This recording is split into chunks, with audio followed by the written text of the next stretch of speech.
Hey guys! So, not everyone knows that in the early 21st century, Australia celebrated something pretty unique, the 100-year anniversary of the longest structure ever made by humans. It's strange that this famous event wasn't accompanied by fancy political speeches and didn't really receive worldwide recognition in the international press. The structure is just a fence built from the south to the north of the Green Continent. Some people derisively call it the dog fence, but others call it the Great Wall of Australia, proudly saying that it is 3,488 miles long, almost as long as the Great Wall of China.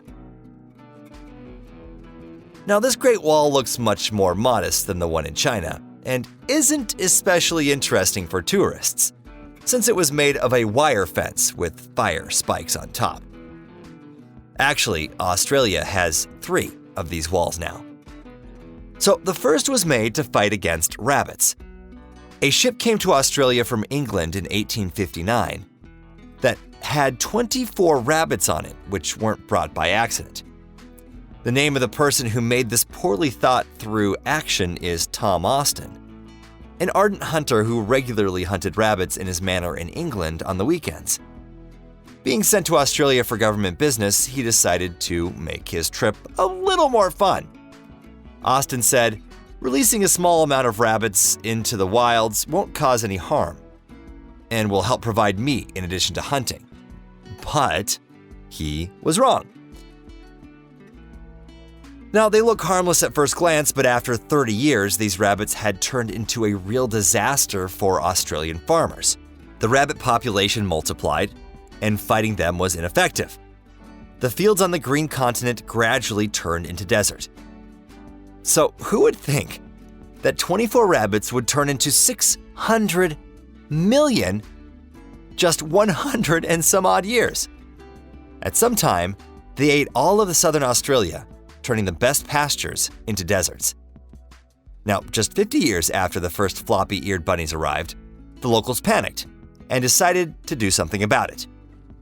Their decision? To build a fence. This fence was built by 400 people from 1901 to 1907, and it's made up of 3 lines, 2,021 miles in total length. The main line crossed the entire continent.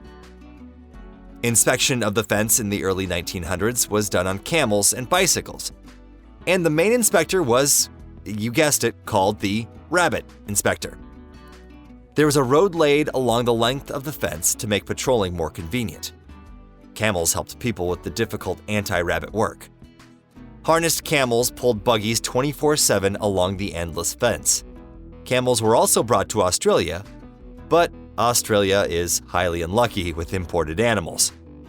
With developing technology, patrols were done with cars, and then they didn't know what to do with the camels beside releasing them into the wild. Termites unexpectedly joined the rabbit side, who made quick work of the eucalyptus posts. The rabbits were also joined by local kangaroos, and then later, get this, the abandoned camels, who easily punched holes in the fence. The fence didn't keep the rabbits from multiplying, and by the mid-1900s, the population was almost 1 billion. So, the people of Australia needed to do something quick, and apparently the fence wasn't going to do it. I mean, even biological weapons were ineffective, seen by the myxomatosis virus that was used to infect captured rabbits in 1950. So after the first very impressive successes, individuals resistant to the virus appeared, causing the rabbit population to come back over time. Hemorrhagic disease-causing viruses also didn't help fight the rabbits.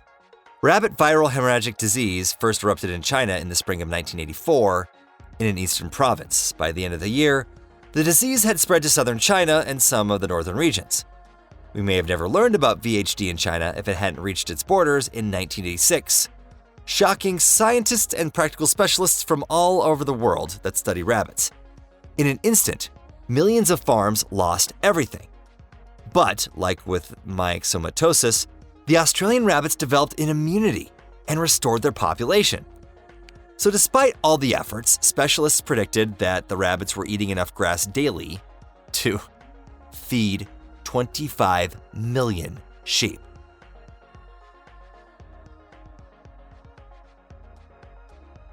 So then the farmers needed to seriously think about fencing in their land, and the Australian shepherds were in an even worse position because their flocks were being attacked by wild dingoes. Now, interestingly, dingoes can be found in Thailand, Southeast China, Laos, Indonesia, New Guinea, and the Philippines, in addition to Australia. Moreover, the oldest known dingo remains are in Vietnam, dated about 5,500 years ago. But the Asian dingo isn't as large as the Australian one. It's supposed that these non-barking, small, wolf-sized predators came from wild dogs who were brought to Australia from Asia over 3,500 years earlier by people who came from Southeast Asian islands, making the dingo an animal that went wild twice. The oldest of these dogs found in Australia are about 3,400 years old. Now, normally these dogs are red or grayish red, but you can find groups with gray or even black fur. Now, scientists suppose that this is a result of the dingo breeding with the domesticated dogs of settlers. Their main competitor for a short time was the tiger wolf, but the dingo quickly overtook the few local tiger wolves and began hunting kangaroo, birds, and reptiles. They later also hunted rabbits and sheep. If they wanted, the dingo could eat calves, but their easier and preferred prey was sheep. They would attack a herd and greedily kill much more than they could eat. One dingo family could kill dozens of sheep in a night. Now, dingo don't usually attack people unprovoked, but this wasn't much comfort to Australian farmers. So the fight with the dingo began back in 1788 when the continent first received sheep. But it was hard to exterminate the dogs since they're nocturnal. Generally, they hide during the day and come out to hunt in the dark. Traps were set for them and they were sterilized and killed. In the late 19th century, only farmers in New South Wales would go to fight the wild dogs every year, with several tons of strychnine, and they were paid 2 shillings per dead animal. Now, the payment for a dead dingo inside the fence now can reach up to $75. Large sheepdogs brought from Europe were also effective at fighting the dingo, but nevertheless, all these measures in fighting the red menace in Australia weren't enough. In a short time, the dingo population grew 100 times and was a real threat in destroying all the herds. In the 1880s, construction of a huge fence in Queensland begun. Other states followed the example, and by 1901, all of southwestern Australia was lengthwise and broadwise blocked off by wire fences. In the mid-20th century, farmers and local governments decided a better way to fight the predators instead of the poorly maintained chain of varying fences. They needed to replace it with a singular fence that would be supported by the incomes of ranch owners. So in 1960, the 3 sheep-raising states, Queensland, South Australia, and New South Wales, united their defensive fences into one wall out of chicken wire that was dug into the ground 12 inches deep.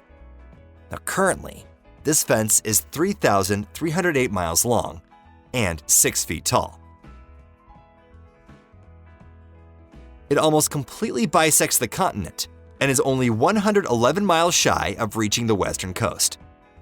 Now, the problem isn't Australian laziness or a lack of funding, but the amount of farming specialization in the unfenced areas. The dingoes just don't go there. Several areas of the fence are over 100 years old, and others were built recently and are electrified and powered by solar batteries. Now, in areas where there are lots of foxes, the fence is cemented to avoid digging, and areas with kangaroo herds are decorated with tall stakes. Keeping the fence in working order isn't cheap, and that's what Queensland, New South Wales, and South Australia spend about $11.5 million on annually. The fence needs to be rebuilt fairly frequently because of floods and rains that wash away the support, and the rust that damages and destroys the wire. Also, there are wild camels, kangaroos, emu, foxes, anteaters, and wild boar. So the multi-year experience has shown that the dingoes won't break through the wire, but they will use any cracks to break into blocked-off areas. So, special guards monitor every mile of the fence daily, searching for damages in the wire, and underground tunnels made by rabbits or wombats, and killing any dingo that break through the barrier. They used to ride camels, but now they use powerful jeeps. Now to the third and final wall. So, in late May 2018, construction of the longest fence in Australia against wild cats was finished. The cats had spread throughout almost the whole country over 2 centuries. They hunt small mammals and birds, destroying or endangering the populations of almost 20 species. Now, the government thought that a fence would protect the endangered species from predators until their populations are restored. However, this doesn't solve the problem of the rising population of wild cats that have long had a reputation as harmful, attacking people and their pets. The third Australian wall isn't so massive at just 27 miles long, but it is fairly tall at 10 feet, and it surrounds the New Haven National Park. Well, that's all for today. Be sure to leave a like and comment. Let me know the next problem that you think Australians will fix by building a wall. And we'll see you again next time.